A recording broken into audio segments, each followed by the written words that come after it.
राष्ट्रीय किसान दिवस के शुभ अवसर पर चौधरी चरण सिंह जी की जन्म जयंती पर जोबनेर कृषि विश्वविद्यालय के इस प्रांगण के सरस्वती सभागार में हम सब माननीय कुलपति डॉक्टर बलराज सिंह जी का ऐतिहासिक संबोधन सुनने जा रहे हैं, जो स्वयं किसान हैं, किसानमय हैं और किसानों के लिए जीते हैं, किसानों के लिए पढ़ाते हैं, किसानों के लिए मार्गदर्शन प्रदान करते हैं और जोबनेर विश्वविद्यालय क्षेत्र के लिए एक वरदान बनकर हम सबके बीच में आए हैं। जोरदार तालियों से पूरा सदन अभिनंदन के साथ में सबको नमस्कार। आज इस किसान दिवस के इस समारोह के अवसर पर मंच पर विराजमान हमारे सम्मानित साथी मान साहब, स्टेट मार्केटिंग मैनेजर इफ़को, हमारे जो फार्मर जो एक ग्रुप है, फोरम है, उसके अध्यक्ष सम्मानित डॉक्टर NL सेपट साहब, director research doctor ML Jakhar, director extension doctor BL Jat साहब, dean college of agriculture Jobner doctor AK Gupta, farmers forum के सेक्रेटरी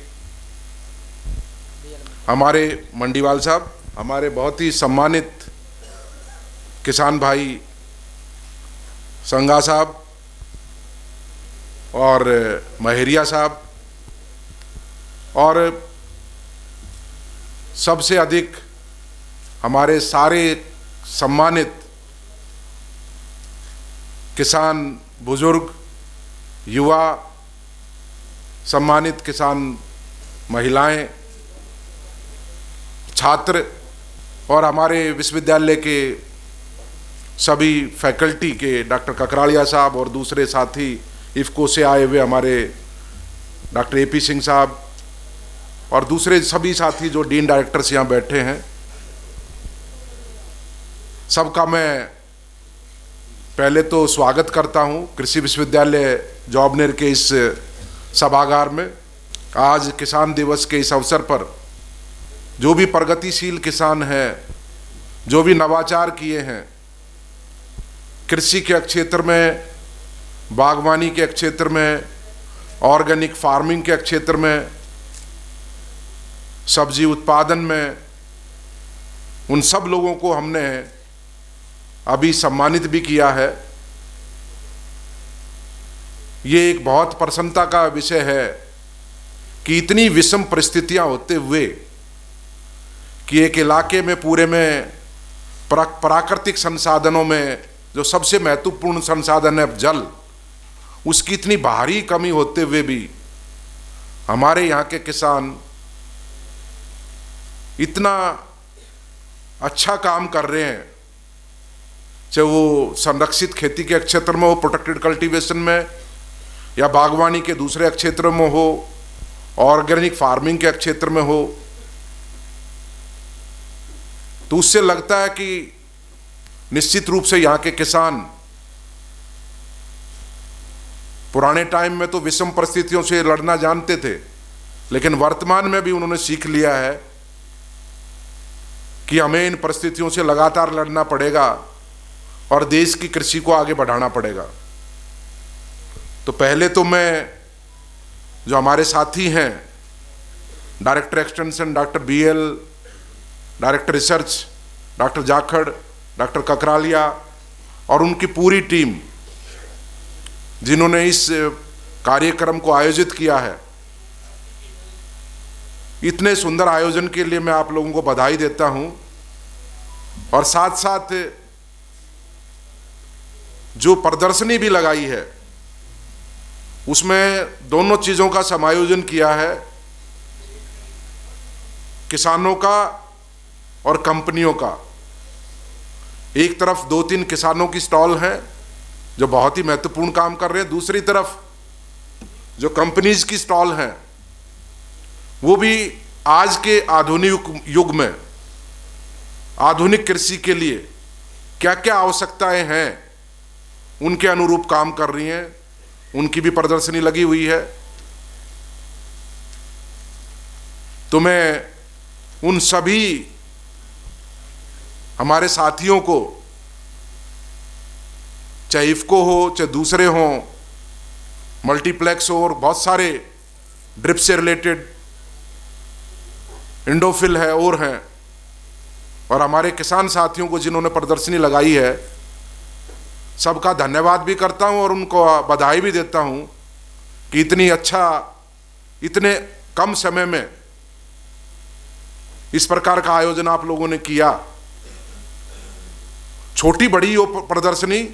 लेकिन उसमें सारी चीजें निहित हैं। पूसा संस्थान में दिल्ली था, इफको के साथ हम लोगों ने बहुत काम किया और हमने मिलकर इफको को कहा कि क्योंकि ये भारत सरकार का एक उपक्रम है, कोऑपरेटिव्स है, कि आप ये प्रोटेक्टेड कल्टीवेशन बढ़ेगा, ड्रिप इरिगेशन एरिया बढ़ेगा देश में, तो जो वाटर सोल्यूबल फर्टिलाइजर्स हैं उनको लेके काम शुरू करिए। और उन्होंने किया और बहुत कम समय में बहुत अच्छे प्रोडक्ट्स उस टाइम पर आप लेके आए और आपने और मिलके कई ऐसे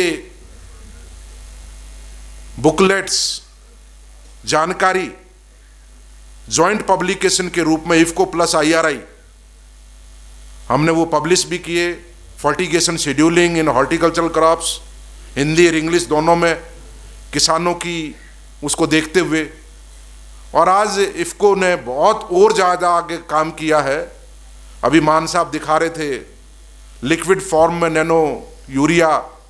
और अब वो दूसरा फास्फोरस लिक्विड रूप में, नैनो के रूप में काम कर रहे हैं। और वो जल्दी अगर उसका भी केंद्र सरकार से अगर वो मिलता है तो निश्चित रूप से ऐसी चीजें भविष्य में देश की कृषि के लिए वरदान साबित होंगी। आपकी लागत को कम करने में, साथ साथ वायु प्रदूषण या जो भी हमारा जो प्रदूषण की बात होती है उसको कहीं कम करने में, और उपज को जो पोटेंशियल यील्ड है क्रॉप की उसको हासिल करने में, तो मैं आप लोगों को धन्यवाद देता हूं। और सबसे बड़ी बात यह है कि ये जो आयोजन है ये आज 23 दिसंबर को किया है। देश की एक ऐसी महान विभूति स्वर्गीय चौधरी चरण सिंह के जन्म दिवस के अवसर पर, जिस व्यक्ति ने पूरी अपनी जिंदगी देश की भलाई के लिए, गांव और किसानों के उत्थान के लिए लगा दी। जैसे डॉक्यूमेंट्री आपने देखी और एक प्रकाशन भी एक पुस्तक के रूप में आप लोगों को दी गई है, उसमें उसका मोटा मोटा विवरण कि क्या क्या कार्य उन्होंने किए। तो ऐसे लोग अब इस देश में पैदा हुए, गांव में पैदा हुए और गांव के लिए काम किया, और कहां से उठकर किस पद तक वो लोग पहुंचे। तो उसमें चौई साहब का उदाहरण भी दिए हरिराम जी ने।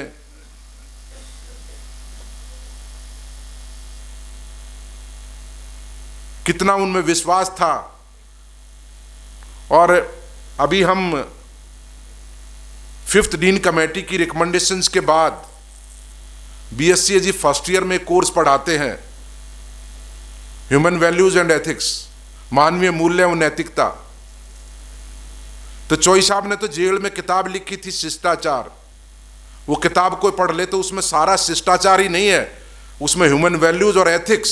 साथ में शिष्टाचार, तीनों का समायोजन है।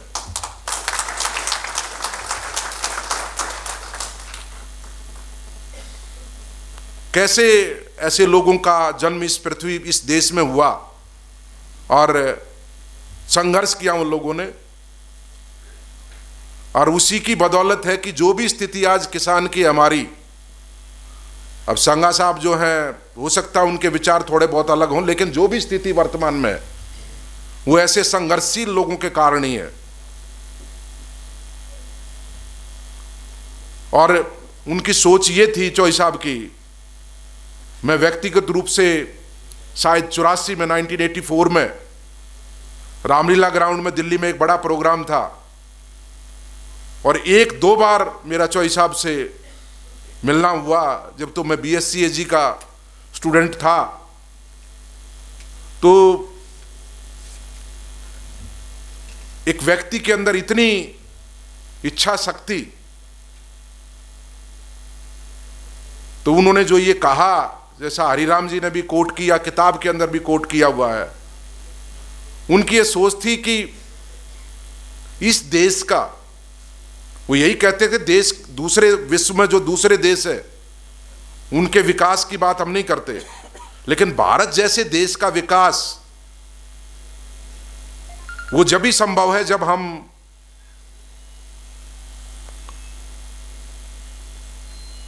गांव का विकास और किसान का विकास करेंगे। और उन्होंने इसलिए ये वाक़ा कहा कि भारत की समृद्धि और विकास का रास्ता गांव, खेतों और खलिहानों से होकर गुजरता है, जयपुर की सड़कों से या राजपथ से या बेंगलोर से या चंडीगढ़ की सड़कों से नहीं होकर गुजरता। वो जब भी मजबूत होंगे, देश जब भी मजबूत होगा जब हमारा ग्रामीण क्षेत्र, किसान जब मजबूत होगा। और चोई साहब की एक और चिंता थी, चिंता ये थी उनकी कि जिसकी हमारे किसान नेता भी बात कर रहे थे और हम भी अक्सर बात करते रहते हैं कि ठीक है, गरीब आदमी की हम बात मान सकते हैं, लेकिन विकास के इस दौर में शहरों में रहने वाले लोग, मिडिल क्लास और उससे ऊपर वाले लोग, उनके पास पैसे की कोई कमी नहीं है, लेकिन वो लोग दूसरी चीजों पर खर्चा कर सकते हैं, कपड़े पहन सकते हैं, जूते मंगा लेंगे किसी भी कंपनी के 10,000 के, 5,000 के, लेकिन खाने के ऊपर कोई ज्यादा खर्चा नहीं करना चाहता। भाव मोल भाव तय करते हैं। यह प्रवृत्ति देश की ठीक नहीं है, यह किसानों के हित में नहीं है। उन लोगों को जो रहते हैं शहर में, उनकी आमदनी है, नौकरी पेशा लोग हैं। अब आप देखिए कि जो तनख्वाहें हैं, जिनको हम सैलरी बोलते हैं, वेतन बोलते हैं, उनमें कितना इजाफा हुआ, कितनी वृद्धि हुई है। क्या उसके अनुरूप, उनकी बात ठीक है सांगा साहब की, क्या उसके अनुरूप कृषि के जो उत्पाद हैं उनकी कीमत बढ़ी है क्या? तो ये एक जो है अमीर लोग या middle class and above middle class लोग, दुनिया के दूसरे देशों में आप जाओगे, लोग खाने के ऊपर बहुत पैसा खर्च करते हैं। ये हमारे देश में ही एक थोड़ी सी,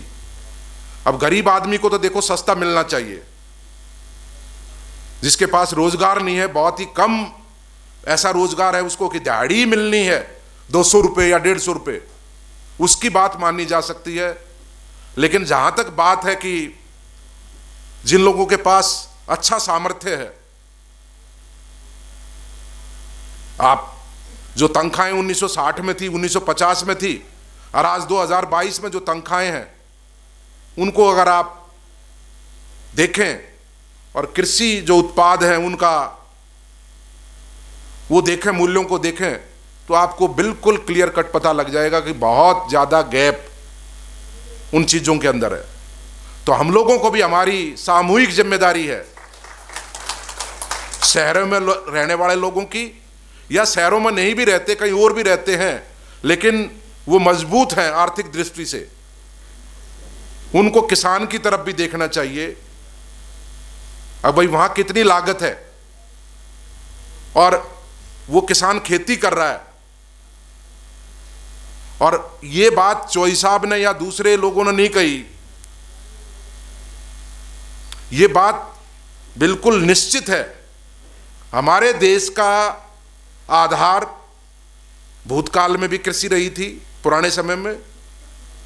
आज भी कृषि है, और भविष्य में भी इस देश का आधार कृषि ही हो सकती है।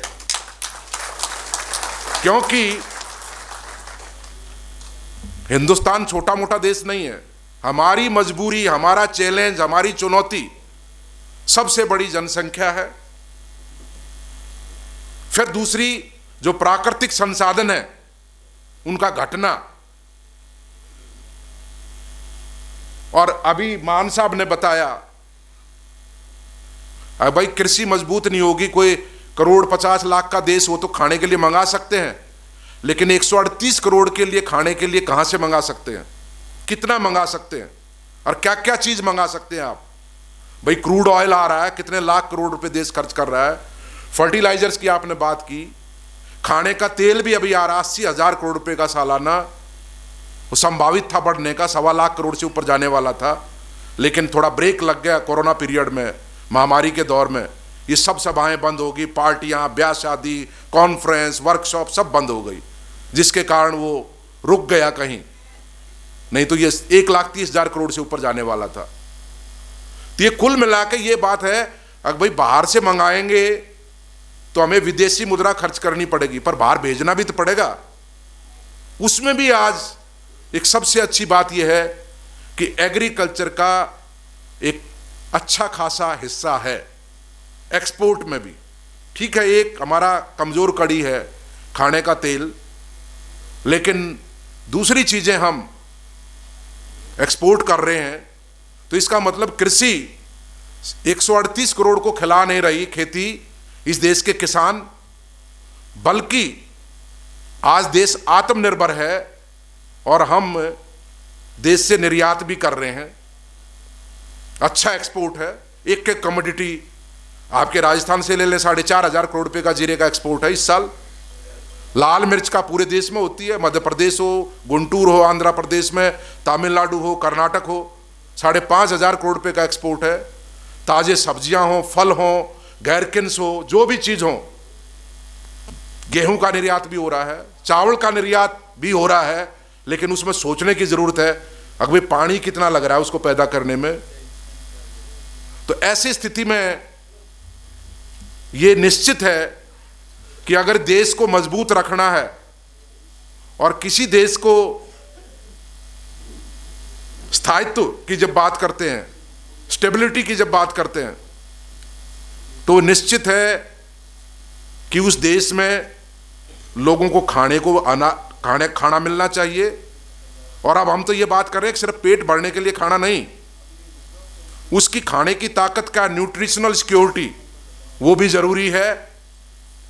उसके अलावा लोगों को रोजगार भी मिलने चाहिए, युवाओं को। जरूरी नहीं कि सारे सरकारी रोजगार हों, कृषि क्षेत्र में बहुत सारे रोजगार हैं, और उसका उदाहरण आप बैठे हैं जो इतना अच्छा काम प्रोटेक्टेड कल्टीवेशन में कर रहे हैं। अब आपके वर्कर चाहे लाल सोट से आए चाहे कहीं आए, ये तो वही पिक्चर है जो फिलिस्तीनी इजराइल में काम करते थे ग्रीन हाउसेज में आके एज ए लेबर, तो उन्होंने अब जाके लाल सोट में भी जितने भी 10-20 ग्रीन हाउस लगा लिए, तो एक ट्रांसफॉर्मेशन तो हुआ। तो ये सारी चीजें ये इस चीज को इंगित करती हैं कि कृषि इस देश की स्टेबिलिटी के लिए बहुत जरूरी है। खेती को मजबूत रखना, किसान को मजबूत रखना, क्योंकि अभी हम 138 करोड़ हैं, 2050 में संभावित जनसंख्या 172 से 175 करोड़ होगी। उस टाइम पे कितना खाना, कितना फल, कितनी सब्जियां, कितना अनाज, कितनी दालें, कितना खाने का तेल, उसी के अनुरूप हमें खेती को आगे बढ़ाना पड़ेगा। 2100 में क्या स्थिति होगी? जमीन घट रही है, खेती की जमीन 143 मिलियन हेक्टेयर से पिछले 2-2.5 दशक में घट करके 139 मिलियन हेक्टेयर से नीचे आ गई है। बहुत प्रेशर है जमीन के ऊपर विकास के कारण, और विकास को देश में रोका नहीं जा सकता। ये नहीं कह सकते कि भाई ये रोड बनाने की जरूरत नहीं है, वो भी आवश्यक है, मकान भी बनने हैं, इंडस्ट्री भी लगनी है। थोड़ी बहुत सोच बदल सकती है, अगर भाई इंडस्ट्री ज्यादा उपजाऊ जमीनों पर नहीं लगनी चाहिए, वो जो वेस्ट लैंड है, इरोडेड डिग्रेडेड लैंड है, उन पर लगनी चाहिए, बजाय इसकी कि वो पंतनगर में जाके सारी इंडस्ट्रीज बने। वहाँ की फर्टिलिटी बहुत ज़्यादा है, वहाँ की प्रोडक्टिविटी बहुत ज़्यादा है, वो सोच हो सकती है। एक खेती में भी किन फसलों का हमें ज़रूरत है, मोटा मोटा 2 फसलों पर देश आधारित है, गेहूं और धान के ऊपर। चलो खाने के लिए अपने देश के लिए पैदा कर लो, पर क्या चावल को निर्यात करना, और वो भी इतनी बड़ी क्वांटिटी में, इतना बड़ा एक्सपोर्ट, 30 से 50 हजार करोड़ रुपए का सालाना, चाहे बासमती हो चाहे कोर्स सीरियल राइस हो, क्या वो वाजिब है? तो इन सब चीज़ों को समझ के आगे का अनुसंधान करना पड़ेगा, क्योंकि हमारा दिक्कत है जनसंख्या, घटते प्राकृतिक संसाधन, जमीन, पानी, दोनों चीज़ें। तो हमें उसी के अनुरूप आगे चलना पड़ेगा और नई टेक्नोलॉजी को इस्तेमाल करना पड़ेगा। उसके लिए चाहे हमारे ICAR के इंस्टीट्यूशंस हों या स्टेट एग्रीकल्चर यूनिवर्सिटीज़ हों, सबको बहुत मजबूती से काम करना पड़ेगा। रिसर्च की बात हो, हमें हमारी जो एजुकेशन है उसको बहुत क्वालिटेटिव करना पड़ेगा, उसकी क्वालिटी को इम्प्रूव करने की ज़रूरत है, ताकि हमारे बच्चे नेशनल और इंटरनेशनल लेवल पर प्रतिस्पर्धा में आगे निकल पाएं। तो ये सब चीज़ें और ये सब चौधरी साहब की सोच थी। ठीक है, हमारा इंटरेक्शन बहुत ज़्यादा नहीं हुआ, मिलना ही हुआ 1-2 बार, लेकिन उनके मन में ये कसक थी कि इस देश, सीधी सीधी बात करते थे, और कि इस देश का गुजारा बगैर खेती के नहीं हो सकता, किसान को मजबूत करना पड़ेगा, गांव को मजबूत करना ही पड़ेगा। तो मैं ज़्यादा लंबी बात ना करते हुए हमारे जितने भी सम्मानित किसान, और ये इलाका जहां कभी पानी होता था 50 साल पहले, इतना अच्छा, अलग अलग सब्जियां होती थी, लेकिन प्राकृतिक संसाधन अब नहीं बचा, पानी नहीं बचा, लेकिन फिर भी ऐसी विषम परिस्थितियों में आप लोग काम कर रहे हैं, अच्छी टेक्नोलॉजी अपनाई है, तो उसके लिए आप लोगों को बधाई देता हूं। और मैं ये विश्वास दिलाता हूं कि कृषि विश्वविद्यालय की तरफ से आपको पूरी जो भी तकनीकी सहायता हम दे पाएंगे, व्यक्तिगत रूप से मैं उसमें शामिल हूं, हम पूरी कोशिश करेंगे, हाईटेक हॉर्टिकल्चर हो या दूसरे क्षेत्र हों, और इस कृषि विश्वविद्यालय के अनुसंधान के ढांचे को भी मजबूत करेंगे, शिक्षा के ढांचे को। प्रायोरिटी शिक्षा है, एजुकेशन है, नंबर 2 पे अनुसंधान है। और कल जब आप लोग सब वहाँ बैठे थे मीटिंग में, कवर का बास ज़्यादातर होंगे, आप हाथ उठा लें कितने लोग थे, ये सारे ही थे लगभग। तो माननीय मुख्यमंत्री जी ने भी बात कही थी जब कृषि विश्वविद्यालय जॉबनेर का नाम आया, शायद आपको याद होगा वो सेंटेंस भी क्या कहा था उन्होंने, कि अनुसंधान इतना अच्छा नहीं हो रहा जितनी आवश्यकता है। तो हमें समय के अनुरूप चीज़ों को आगे बढ़ाना पड़ेगा, जब ही जाके हम सच्ची श्रद्धांजलि ऐसे सपूतों को, चौधरी चरण सिंह जैसे सपूतों को, या ठाकुर साहब जिन्होंने आज़ादी से पहले सोच रखी कि एक कृषि शिक्षा का गुरुकुल होना चाहिए यहाँ पे, उन लोगों को जब ही सच्ची श्रद्धांजलि दे सकते हैं, वरना वैसे बात करने से तो कोई फायदा है नहीं। तो मैं ये मान के चलता हूँ कि ऐसे आयोजन करने से कुछ न कुछ तो जरूर हमारे किसानों को, हमारे युवाओं को, छात्रों को सीखने को मिलेगा, और हमें भी एक प्रेरणा मिलती है ऐसे आयोजनों पर। कैसे महापुरुष इस देश में पैदा हुए,